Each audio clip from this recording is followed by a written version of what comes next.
Sindi Sargsyan, and today I'm interviewing Mr. Zara. Hello, how are you? Hi, doing well, thank you. What can you tell us about yourself? I'm an Armenian math teacher, very interested about my community, and also have experience about 6 years teaching math.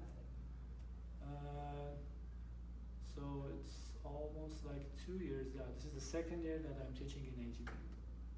What encouraged you to teach at AGBU?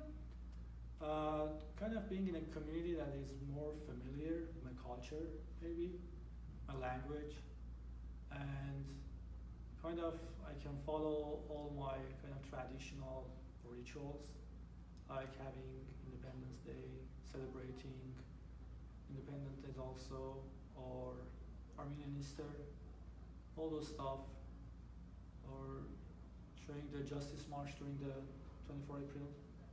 All this stuff kind of encouraging me to work in a community that I feel like more familiar with my culture.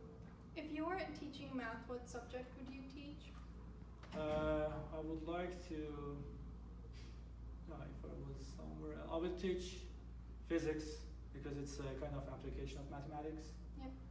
And during the school and university, I always was kind of one of my favorite subjects. What do you like to do on your free time? Usually the free time depends on how many hours I have. If I have a whole day, probably hiking or cycling, biking. Shorter time, like swimming, watching movie maybe. How do you motivate struggling students? Usually I try to help them with giving an example in real world problems, like application of mathematics, how it's related to their daily life. So in that way they can see like the kind of like a game they have to overcome, or they have to do the kind of plan to overcome the issue that they're facing. What are some of the difficulties you face as a math teacher? As a math teacher, the most important part is coming from like maybe their family, because everyone usually at home, even in my home, they say, oh, math is hard stuff, physics is hard, science is hard. So the first thing I have to convince them that no, math is not hard. You just have to practice and try to see the problem from different angles and see which kind of view is easier for you to approach and tackle the problem. Then you probably can overcome it. It's not easy, but it's not hard also.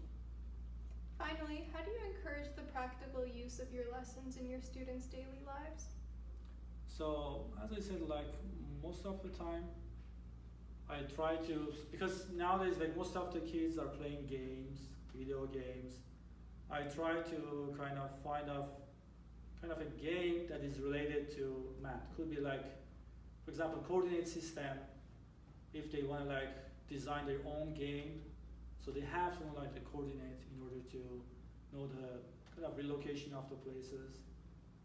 So the best way right now is like getting closer to them by knowing the kind of games that they're playing, the video games I mean. Yeah. Okay, thank you so much. Thank you.